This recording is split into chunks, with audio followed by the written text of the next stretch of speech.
Assalamualaikum warahmatullahi wabarakatuh. Kami dari kelompok 7 ingin mempresentasikan mengenai hypothermal effect of cold anesthesia on the vitality and muscle quality of live Chinese mitten crab.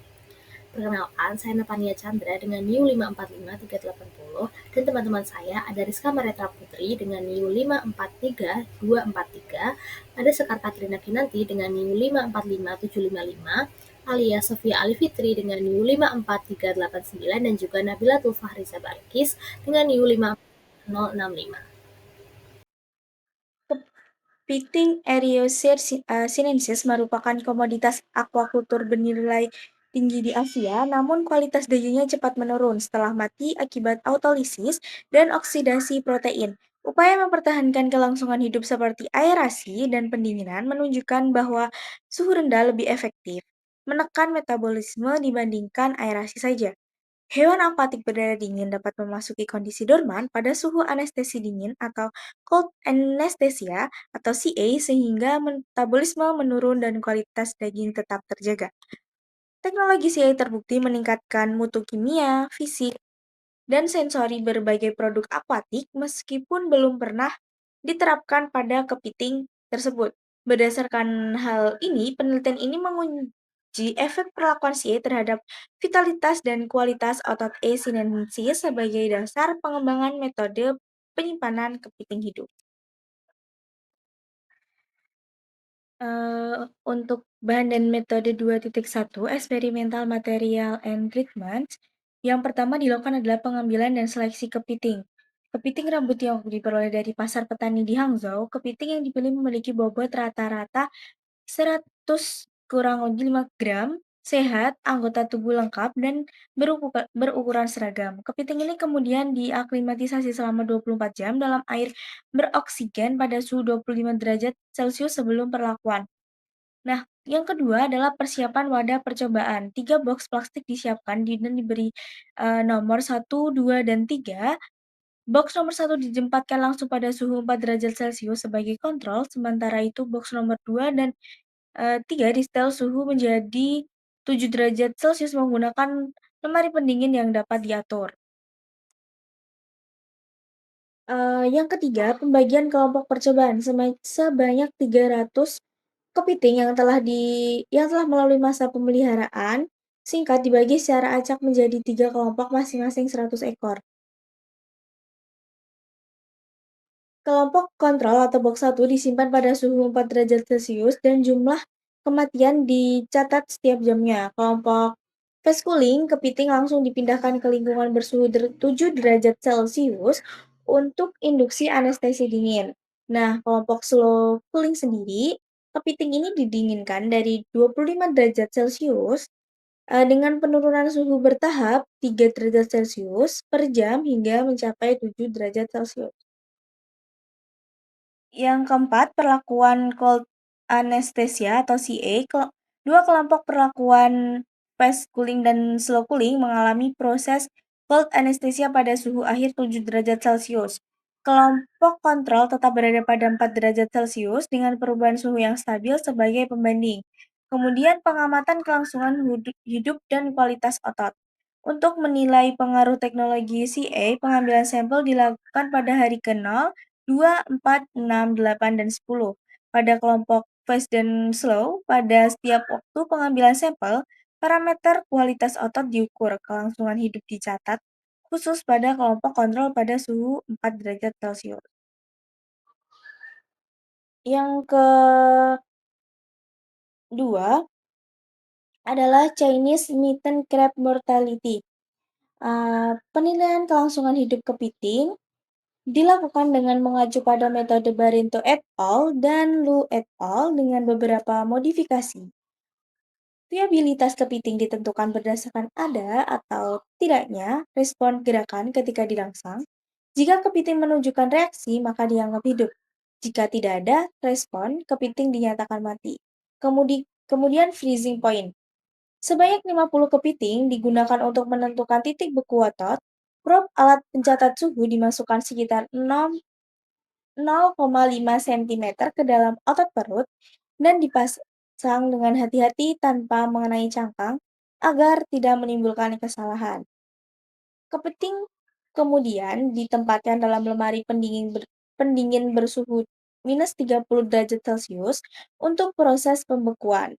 Suhu dicatat setiap 1 menit, lalu dibuat kurva suhu waktu. Titik beku ditentukan dari titik perubahan pada kurva tersebut. CA Temperature of Chinese Mitten Crab. Kepiting Cina dipilih dan ditempatkan selama 12 jam tanpa kerusakan fisik. Kepiting ditempatkan dalam kotak penyimpanan plastik dengan ukuran yang sudah ditentukan, yang sebagian terisi air dan diberi suhu rendah dan konstan. Sebanyak 100 kepiting dipilih acak berdasarkan waktu bertahan hidup, kemudian dicatat dengan suhu yang berbeda, dan diulangi sebanyak 3 kali. Vital Signs of Chinese Mitten Crab.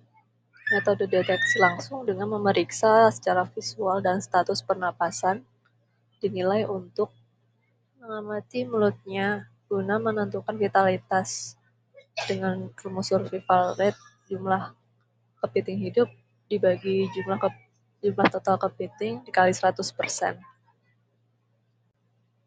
Histological analysis. Otot abdomen kepiting dipotong secara longitudinal untuk analisis mikroskopis. Jaringan otot segar difiksasi dengan 4% paraformaldehida selama lebih dari 24 jam. Setelah fiksasi, jaringan dipindahkan ke lautan alkohol bertahap untuk dehidrasi.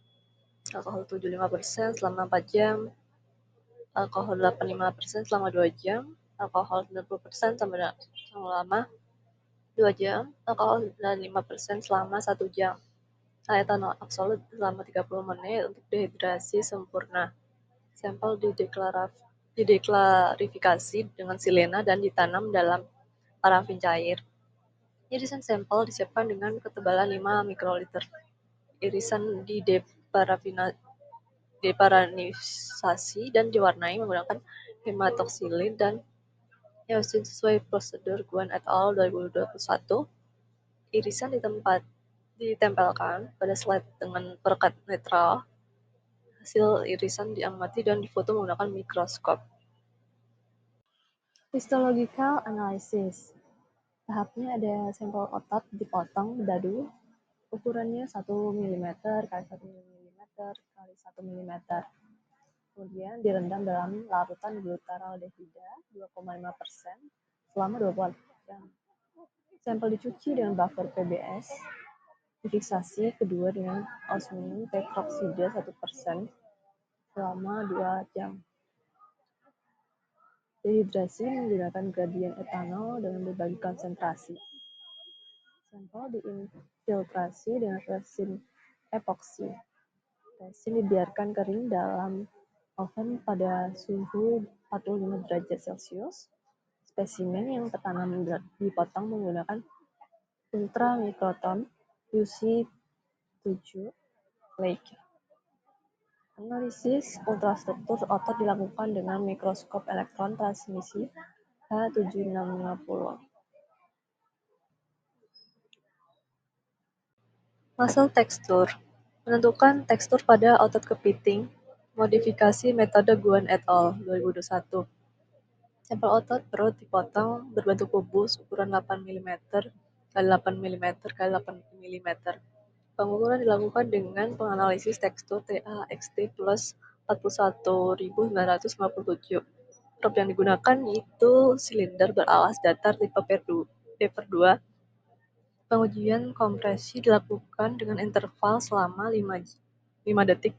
Kecepatan pra-uji diatur pada 3 mm/s. Kecepatan uji di tengah diatur pada 1 mm/s. Kompresi aksial mencapai 50%, yakni 6 mm.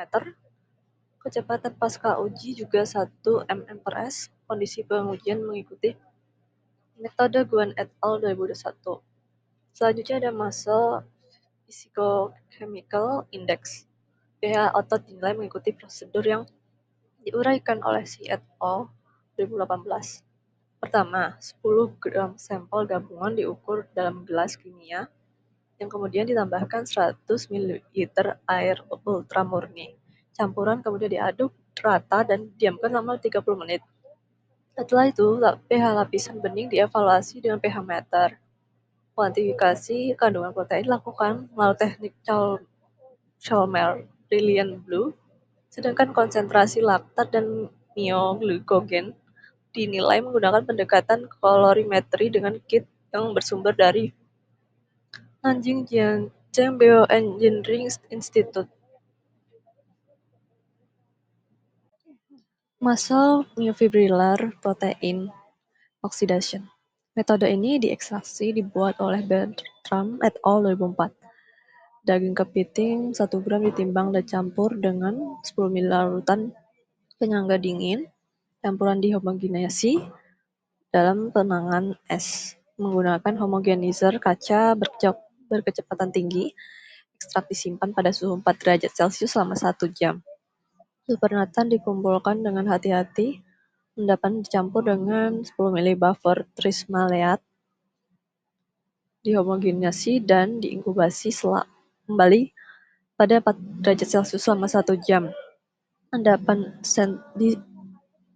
disentrifugasi pada 10.000 gram selama 10 menit untuk memperoleh larutan MP. Kandungan protein diukur dengan teknik bisulfit dan dibandingkan dengan kurva standar dari protein serum sapi. Setelah penyimpanan, ekstrak disimpan selama 1 jam pada suhu 4 derajat Celcius. Supernatan dikumpulkan dengan hati-hati. Setelahnya, 10 ml buffer trismaleat dicampur dengan endapan yang tersisa. Menggabungkan campuran sekali lagi selama 1 jam diinkubasi pada suhu 4 derajat Celcius. Untuk membedakan larutan MP disentrifugasi pada 10.000 gram selama 10 menit. Kandungan protein larutan MP diukur dengan teknik bisulfit. Pengukuran protein dibandingkan dengan kurva standar larutan protein serum sapi. Berikut ada rumus protein surface hydrophobicity, di mana AMP melambangkan absorbansi larutan MP pada 595 nanometer dan AMP melambangkan absorbansi kontrol ke. Kemudian ada proses penentuan MFI, diadaptasi mengikuti metodologi yang diuraikan oleh Zhang et al. 2019. Awalnya 0,5 gram daging kepiting ditimbang secara akurat dan kemudian dihomogenkan dengan 30 ml larutan penyangga. Kemudian homogenat disaring melalui 2 lapis kertas saring. Dengan filtrat selanjutnya diperoleh melalui sentrifugasi pada 10.000 gram selama 10 menit pada 4 derajat Celcius. Endapan yang dihasilkan dikumpulkan, dicampur dengan 30 ml penyangga dan menjalani 2 siklus sentrifugasi lebih lanjut. Lalu setelah itu, endapan akhir disuspensikan kembali dalam buffer dan volume yang memadai. Konsentrasi protein dinilai menggunakan metode bisulfit. Kadar protein ini kemudian disesuaikan hingga konsentrasi 0,5 mg dengan buffer dan absorbansi dicatat pada 540 nanometer. Yang selanjutnya adalah muscle water distribution and mobility. Yang pertama itu pengujian water holding capacity, pengukuran centrifugal weight loss. Menimbang 3 gram daging kepiting, kemudian membungkus sampel dengan kertas saring, memasukkan sampel ke tabung sentrifuge, mensentrifugasi pada kecepatan 5.000 percepatan gravitasi selama 5 menit, kemudian mengeluarkan dan menimbang kembali sampel, menghitung centrifugal weight loss dengan rumus seperti pada PPT, lalu pengukuran drip loss, yaitu menimbang sampel pada waktu awal, setelah periode penyimpanan, menimbang ulang, lalu menghitung drip loss rate menggunakan rumus seperti pada PPT. Yang kedua adalah pengujian distribusi dan mobilitas air. Persiapan sampel, mengeringkan permukaan daging kepiting, membungkus sampel menggunakan plastik agar air tidak menguap, lalu memasukkan sampel ke dalam tabung detektor NMR. Kemudian, pengukuran dengan NMR. Mengatur suhu magnet alat NMR ke suhu 32 derajat Celcius, menjalankan pengukuran menggunakan metode CPMG sequence, kemudian mendapatkan nilai T2 reaction time. Lalu interpretasi hasil NMR. T21 itu adalah air terikat atau immobilized water. Kemudian T22 itu air bebas atau free water. Kemudian presentase masing-masing air dihitung otomatis oleh software NMR. Perubahan distribusi air digunakan untuk menilai kemampuan otot menahan air. Yang selanjutnya adalah statistical analysis. Yang pertama itu analisis statistika utama, yaitu memasukkan seluruh data ke SPSS 18.0, kemudian menjalankan ANOVA untuk melihat apakah ada perbedaan yang signifikan antar perlakuan. Lalu uji lanjut, yaitu melakukan uji Duncan post hoc test untuk melihat kelompok mana saja yang berbeda, lalu menentukan hasil signifikan berdasarkan nilai P itu kurang dari 0,05. Lalu penyajian data yaitu membuat grafik akhir menggunakan GraphPad Prims 8.0, kemudian menampilkan grafik, nilai signifikan, dan kelompok perlakuan sebagai output final. Lalu ada cold anesthesia atau CA, temperature of Chinese mitten crab. Kepiting mulai menunjukkan penurunan respon dan masuk kondisi cold anesthesia pada suhu 7 derajat Celcius tanpa terjadi pembekuan jaringan. Dibandingkan suhu lain, waktu bertahan hidup kepiting paling panjang terjadi pada suhu 7 derajat Celcius, sehingga suhu ini dinilai paling stabil dan aman. Pada grafik yang A, ini menunjukkan bahwa titik beku otot berada pada -3 hingga -2 derajat Celcius, sehingga suhu terlalu rendah berpotensi merusak jaringan. Lalu, pada grafik yang B, memperlihatkan bahwa suhu 7 derajat Celcius memberikan nilai survival yang tertinggi, mengonfirmasi bahwa suhu tersebut merupakan kondisi paling optimal untuk induksi cold anesthesia. Jadi, suhu 7 derajat Celcius itu adalah suhu terbaik untuk cold anesthesia karena aman, tidak mengakibatkan pembekuan jaringan, dan memberikan waktu ketahanan hidup yang tertinggi. Kemudian ada effect of CA on vital sign. Perlakuan slow cooling itu memberikan performa fisiologis yang terbaik, yaitu tingkat kelangsungan hidup yang tinggi hingga hari ke-10.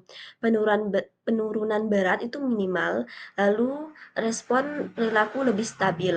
Kemudian ada perlakuan fast cooling, menunjukkan perbaikan dibanding kontrol, namun tetap menimbulkan stres yang lebih tinggi dibandingkan slow cooling. Pada perlakuan kontrol itu 4 derajat Celcius suhunya, lalu memiliki tingkat kematian dan penurunan berat tertinggi, menandakan kondisi penyimpanan yang kurang ideal. Pada tabel 1 itu menunjukkan nilai LT50 berturut-turut, yaitu perlakuan kontrol itu 6,29 hari, lalu fast cooling itu 9,16 hari, lalu slow cooling itu 18,90 hari. Nilai LT50 itu jauh lebih tinggi pada slow cooling, membuktikan bahwa metode ini paling efektif dalam menjaga ketahanan dan kondisi fisiologis kepiting. Lalu metode slow cooling ini menghasilkan kondisi fisiologis paling stabil, stres paling rendah, lalu tingkat kelangsungan hidup yang jauh lebih tinggi dibandingkan metode lainnya. Selanjutnya ada observation of muscle fiber structure. Perlakuan kontrol pada suhu 4 derajat Celcius menunjukkan kerusakan struktur otot yang paling besar. Pada gambar 3 itu terlihat celah antar serabut otot melebar, banyak serabut terpisah, lalu struktur myofibril tampak tidak beraturan, yang menandakan degradasi jaringan karena suhu tidak ideal. Ini yang kontrolnya ya, yang A dan yang B. Kemudian fast cooling itu menunjukkan kondisi yang lebih baik daripada kontrol pada gambar 3, yaitu serabut masih cukup jelas, tapi ada beberapa celah, lalu terdapat patahan kecil pada miofibril, struktur masih mengalami stres, namun lebih stabil dibandingkan dengan kontrol. Kemudian yang slow cooling itu memberikan struktur otot paling baik, yaitu pada gambar 3 memperlihatkan serabut otot tersusun rapat, lalu celah antar serabut sangat minimal, kemudian miofibril tampak utuh dan rapi, dan garis-garis struktur masih jelas menunjukkan kerusakan sangat rendah. Yang pada gambar yang 3A ini kontrolnya, lalu fast cooling-nya yang ini, kemudian slow cooling. Lalu yang B juga urutannya itu kontrol, fast cooling, kemudian yang slow cooling. Gambar 3 secara visual memperkuat perbedaan antar perlakuan melalui gambar mikroskop dari 3 kondisi, yaitu perlakuan kontrol, perlakuan fast cooling, dan juga perlakuan slow cooling. Gambar tersebut menunjukkan semakin tinggi tingkat stres suhu, maka semakin besar kerusakan serabut otot yang dihasilkan. Pada perlakuan slow cooling itu memiliki gambar paling rapi dan teratur yang menandakan otot paling stabil. Lalu pada perlakuan fast cooling itu berada di tengah antara slow cooling dan juga kontrol. Terlihat ada kerusakan, tetapi tidak separah yang perlakuan kontrol. Kemudian perlakuan kontrol menunjukkan gambaran degradasi jaringan yang jelas, sesuai dengan penurunan kondisi fisiologis pada perlakuan ini. Kemudian pada perlakuan slow cooling itu memberikan perlindungan terbaik terhadap struktur otot yang terlihat dari susunan serabut yang padat, miofibril yang masih utuh, dan minimnya kerusakan pada gambar 3 sudah terlihat. Kemudian pada fast cooling itu hanya memberikan perlindungan sebagian dan masih menimbulkan kerusakan moderat, seperti terlihat pada gambar 3, yaitu yang A dan yang B. Lalu pada perlakuan kontrol itu mengalami kerusakan paling parah, menunjukkan bahwa penyimpanan pada suhu 4 derajat Celcius itu menimbulkan stres yang tinggi pada jaringan otot.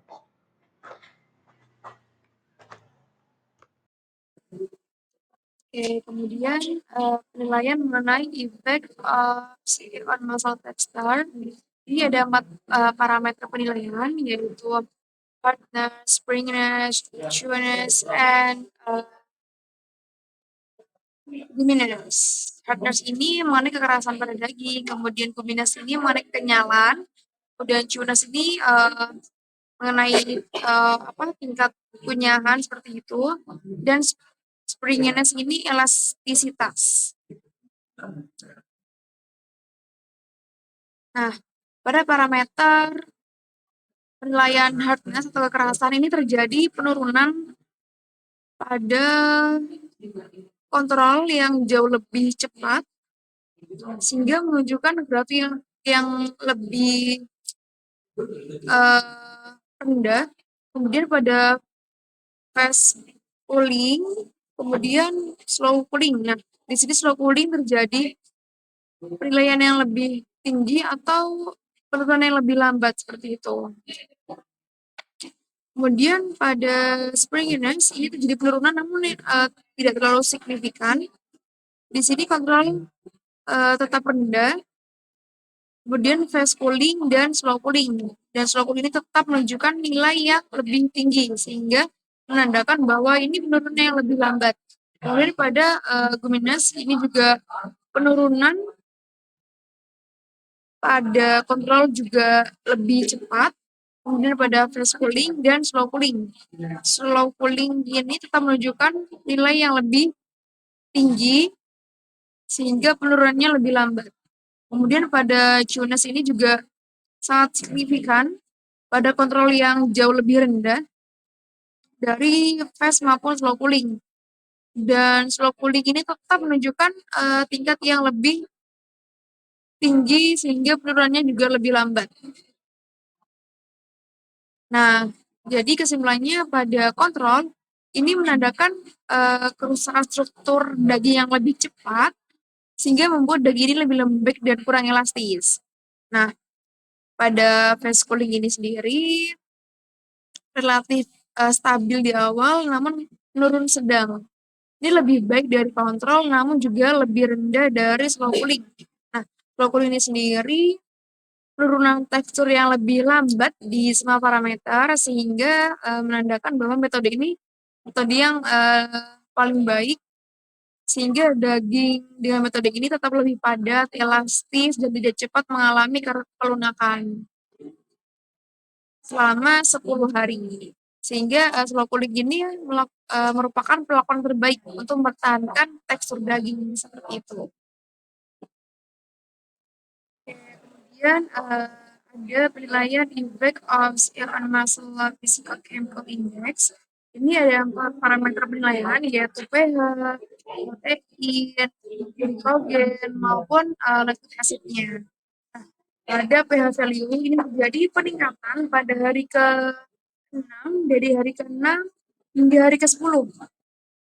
Ini peningkatan pada kontrol yang jauh lebih cepat.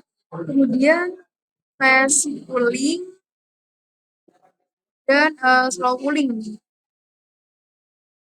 Kemudian di sini menandakan bahwa pH naik yang cepat ini menandakan tanda kerusakan yang lebih awal seperti itu. Nah, pH yang lebih stabil dan naik juga paling lambat ini pada slow cooling. Kemudian pada parameter protein mass ini terjadi penurunan namun tidak terlalu signifikan. Nah, pada protein mass ini penurunan yang lebih cepat pada kontrol, kemudian fast cooling baru slow cooling. Nah, protein yang turun yang paling cepat ini menandakan bahwa banyak protein yang terdegradasi. Nah, protein pada slow cooling ini kan lambat sehingga protein ini paling terjaga seperti itu. Kemudian pada glikogen terjadi penurunan dari kontrol yang lebih cepat, kemudian fast cooling, dan baru slow cooling.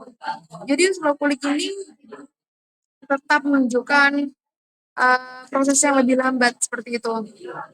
Nah, glikogen yang lebih cepat menurun berarti menandakan glikogen ini cepat habis sehingga dapat mengakibatkan stres metabolik yang lebih tinggi. Nah, pada slow cooling ini glikogennya paling lambat habis sehingga stresnya lebih minim. Nah, pada fast cooling ini lebih ke glikogennya turun namun tidak secepat kontrol, namun juga tidak sebaik pada slow cooling. Jadi lebih ke sedang seperti itu. Kemudian pada lactic acidnya ini terjadi peningkatan yang cukup signifikan pada kontrol yang jauh lebih tinggi, kemudian pada fast cooling baru slow cooling. Nah, di sini pada slow cooling ini lebih rendah ya dari fast cooling maupun kontrol. Nah, lactic acid yang paling tinggi ini pada kontrol, ini menandakan bahwa aktivitas glikolis ini semakin meningkat. Nah, pada fast cooling sendiri, lactic acidnya ini meningkat namun lebih rendah dari kontrol. Nah, pada slow cooling, lactic acidnya paling rendah selama penyimpanan sehingga dapat disimpulkan metode slow cooling ini lebih baik karena di sini menunjukkan bahwa pH, protein, kemudian glikogen, lactic acidnya juga lebih terjaga seperti itu. Oke. Kemudian penilaian pada effect of CA on the oxidation of muscle myofibrillar proteins. Dan di sini ada 4 parameter penilaian yaitu myofibrillar protein fragmentation index atau MFI. Kemudian BPB ini BPB combination ini merupakan indikator hidrofobisitas permukaan protein, kemudian carbonyl concentration atau indikator oksidasi protein, kemudian ada sulfhydryl content. Nah, pada MPI itu sendiri ini terjadi peningkatan pada kontrol yang jauh lebih tinggi dari fast maupun slow cooling.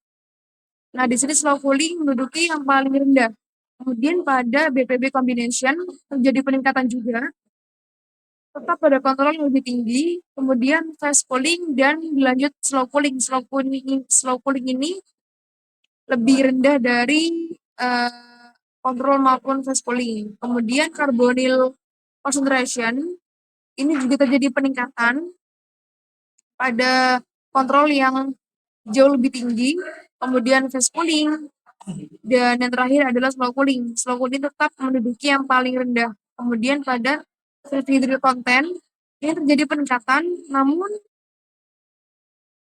peningkatan yang paling tinggi ini pada slow cooling. Peningkatan paling tinggi slow cooling, kemudian fast cooling, dan yang terakhir kontrol yang lebih rendah. Nah, pada kontrol itu sendiri, kontrol ini memiliki kerusakan kontrol yang paling tinggi karena MVI tadi tertinggi, kemudian oksidasi protein yang paling parah, karbonin yang tinggi, kemudian sulfhydrin juga paling rendah, kemudian hidrofobisitas meningkat tajam pada BPB. Nah, BPB ini kan tertinggi, jadi hidrofobisitasnya meningkat tajam. Nah, kemudian kontrol ini merupakan metode yang memiliki kualitas otot paling cepat menurun. Nah, pada fast cooling ini kerusakan otot lebih rendah dari kontrol, namun masih cukup besar.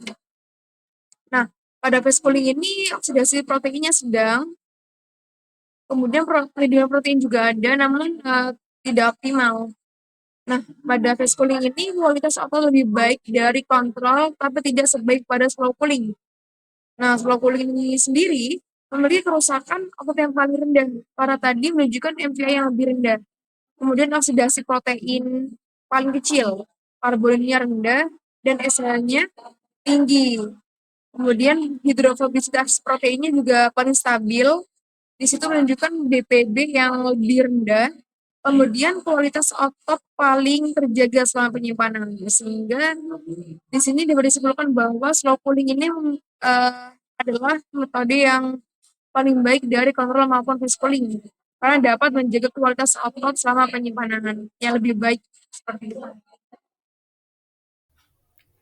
Pada distribusi dan mobilitas air otot, cold anesthesia ini tuh digunakan dua metode, yaitu fast cooling dan juga slow cooling, yang dapat mempengaruhi distribusi di otot kepiting dan juga mobilitas air dan kemampuan otot untuk menahan air. Nah, metode yang digunakan itu adalah low fat nuclear magnetic resonance atau LFNMR untuk melihat relaxation time to air dalam otot kepiting gitu. Nah, ada dua jenis waktu relaksasi. Yang pertama ada T1 sebagai longitudinal relaxation time, di mana waktu yang dibutuhkan proton untuk kembali pada keseimbangan energi secara vertikal. Sedangkan yang T2 itu atau transfer relaxation time itu merupakan waktu yang dibutuhkan proton untuk kehilangan asinkronis putaran di bidang horizontal. Jadi yang T1 itu pada vertikal dan T2 itu horizontal. Kemudian berikut adalah hasil kurva dari NMR transfer relaxation time, di mana pada kurva yang sebelah kanan itu menunjukkan air yang bebas, sedangkan yang sebelah kiri itu menunjukkan air yang terikat. Nah, pada grafik yang kurva yang kontrol itu tuh menunjukkan puncak T1 itu semakin kecil dan T2 semakin tinggi. Nah, artinya itu air terikat berubah menjadi air bebas dan banyak mengalami kehilangan air. Sedangkan yang pada grafik atau kurva yang tengah itu merupakan hasil dari fast cooling, di mana perubahannya itu ada tapi tidak sebesar kontrol dan masih terdapat penurunan pada T21 dan sedikit kenaikan pada T22. Sedangkan pada slow cooling berikut kurva relatif stabil, T21 lebih tinggi sedangkan T22 lebih banyak berubah. Nah, kesimpulannya itu pada slow cooling ini lebih stabil dan menunjukkan bahwa slow cooling ini dapat menjaga struktur otot dan mempertahankan air di dalam jaringan.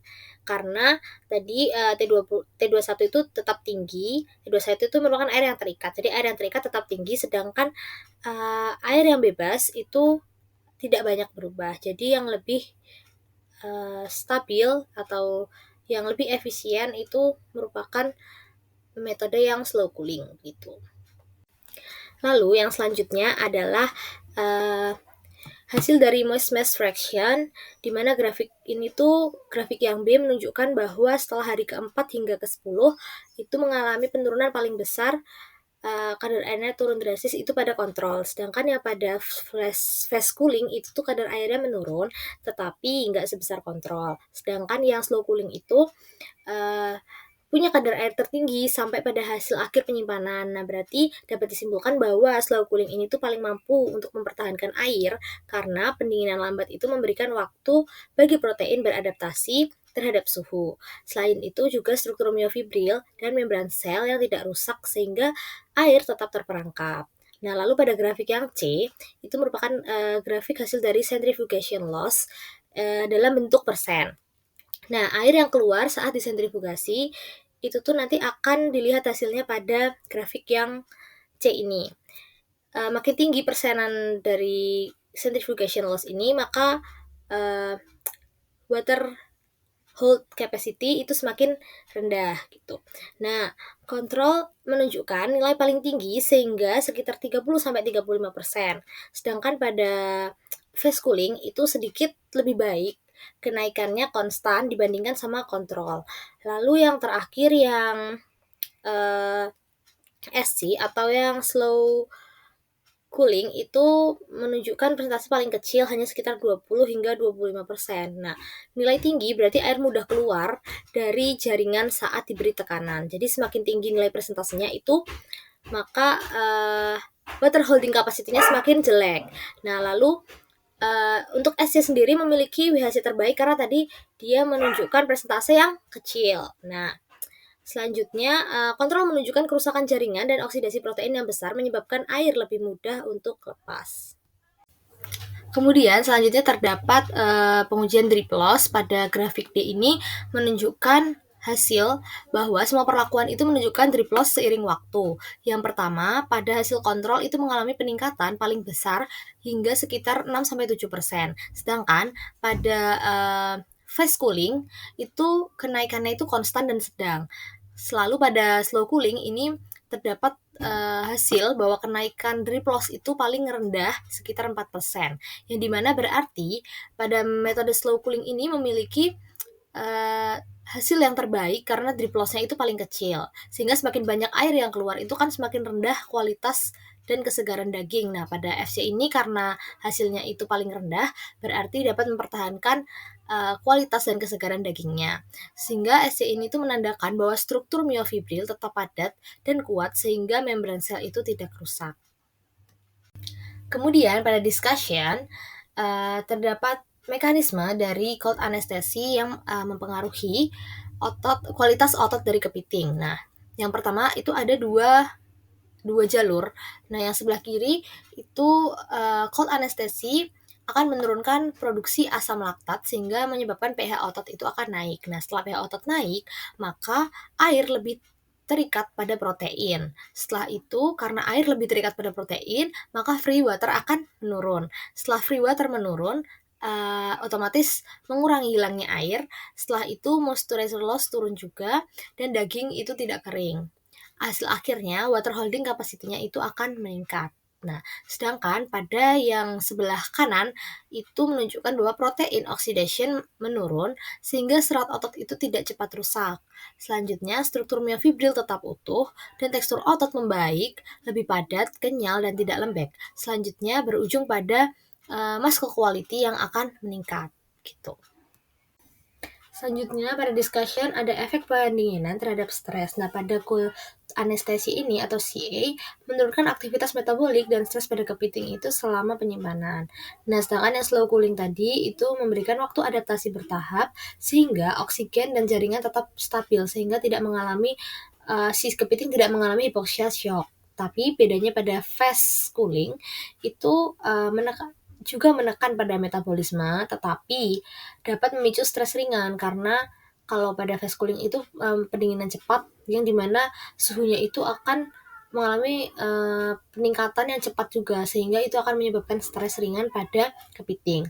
Nah, secara keseluruhan SC ini tuh merupakan yang paling efektif atau slow cooling ini paling efektif menjaga suhu otot dan kualitas daging kepiting. Sedangkan hubungannya dengan aktivitas enzim dan oksidasi protein yaitu aktivitas enzim oksidatif seperti SOD, superoxide dimutase, dan juga CAT atau katalase itu lebih tinggi pada perlakuan slow cooling yang menandakan bahwa sistem antioksidan itu beberapa masih aktif gitu. Nah, sebaliknya kontrol memiliki tingkat MDA atau malondialdehyde tertinggi yang dimana adanya indikator oksidasi lipid dan juga protein. Jadi pada kontrol ini tuh adanya indikator oksidasi lipid dan juga protein yang bisa dilihat dari tingkat MDA-nya tadi yang tertinggi. Nah, lalu yang terakhir itu hasil ini tuh memperkuat bahwa perlakuan CA terutama pada slow cooling tadi itu yang dapat menekankan oksidatif pada jaringan otot. Jadi dapat menjaga struktur si otot ini agar lebih baik dan stabil dan juga menekan kerusakan oksidatif gitu. Untuk jadi kesimpulan dari jurnal yang kita bahas ini adalah uh, perlakuan CA, baik fast cooling maupun slow cooling, terbukti meningkatkan tingkat kelangsungan hidup dan vitalitas dari kepiting rambut Tiongkok. Oksidasi protein miofibril menyebabkan kerusakan struktur serabut otot dan meningkatkan sifat hidrofobik sehingga jaringan otot kehilangan air.